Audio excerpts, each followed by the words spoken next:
यस भिडियोमा म यहाँहरूलाई NWASH को इन्भेन्ट्री एप्लिकेसनबाट सङ्कलन भएको खानेपानी योजनाको डेटा एक्सपोर्ट गरे पश्चात अपलोड गर्नुपर्ने जुन प्रक्रिया छ त्यो कसरी गर्ने भन्ने कुरा देखाउन जाँदैछु।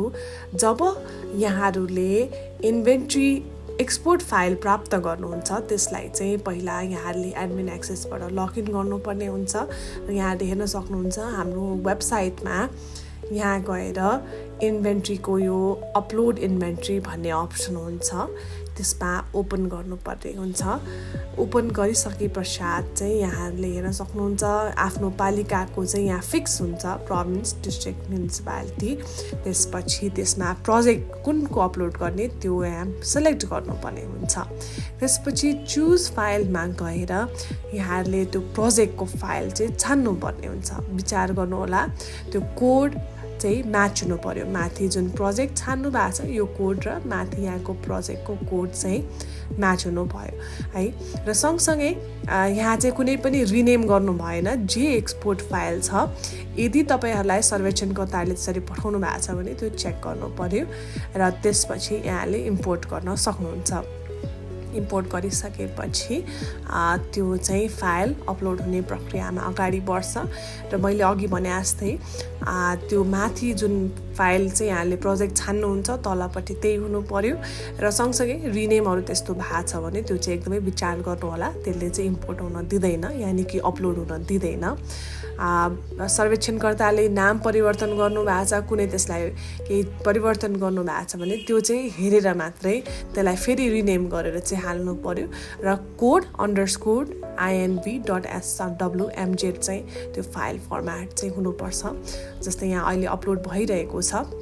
अपलोड भइसकेपछि यहाँ चाहिँ एकछिनमा चाहिँ के हुन्छ, यो इन्भेन्ट्री अपलोड भन्ने चाहिँ यहाँ आउँछ है। यहाँले हेर्नुभयो भने यहाँ नोटिफिकेसन आउँछ। यसरी हेर्नुभयो भने इन्भेन्ट्री डेटा अपलोड सक्सेसफुली भनेर यसले देखाउँछ। भनेको तपाईँले चाहिँ जुन फाइल सेलेक्ट गर्नुभयो त्यो SWMZ फाइल फर्मेट त्यो चाहिँ अपलोड भयो भनेर यसले जानकारी गराउँछ।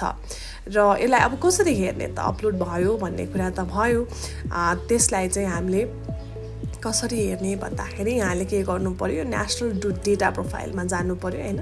नेसनल डेटा प्रोफाइलमा गएर चाहिँ वाटर सप्लाई प्रोजेक्टमा जानु पर्यो। त्यसमा चाहिँ तपाईले अब के गर्नु पर्यो, आफ्नो प्रोभिन्स, डिस्ट्रिक्ट, म्युनिसिपालिटी छान्नु पर्यो। मैले अब यो लुम्बिनीको चाहिँ रूपन्देहीको सिहारीमा अघि मैले डेटा अपलोड गरेको थिएँ भने इन्भेन्ट्री रिपोर्टमा हेरेर तपाईले त्यो कोड र त्यसको इन्फर्मेसन यहाँ अपलोड भइसकेको छ। 795 वटा चाहिँ धाराहरूको डेटा आएको रहेछ भनेर यहाँले हेर्न सक्नुहुन्छ है। र थपिने क्रममा त्यो बढ्दै जान्छ। जस्तै एउटा अपलोड गर्नुभयो फेरि तपाईँले अर्को फाइल अपलोड गर्नुभयो भने त्यसरी हेर्न सक्नुहुन्छ।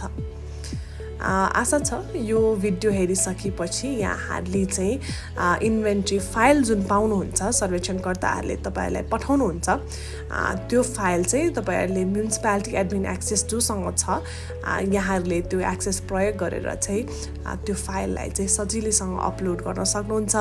डेटा तुरुन्तै हेर्न सक्नुहुन्छ र डेटाहरूमा केही गल्ती छ, केही समस्या छ भने चाहिँ त्यो फाइल अपलोड हुँदैन। त्यसै कारणले त्यसमा त्यो एरर पनि आउँछ है। अघि जस्तै डेटा सक्सेसफुली अपलोड भन्यो त्योभन्दा अगाडि चाहिँ कुनै एरर चाहिँ आउँछ, त्यो चाहिँ यहाँहरूले विचार गर्नुपर्ने हुन्छ। यदि त्यो फाइलमा कुनै एरर छैन, डेटामा कुनै गल्ती छैन भने त्यो सक्सेसफुली अपलोड हुन्छ र यहाँहरूले त्यसलाई चाहिँ सजिलैसँग अपलोड गरेर हेर्न सक्नुहुन्छ।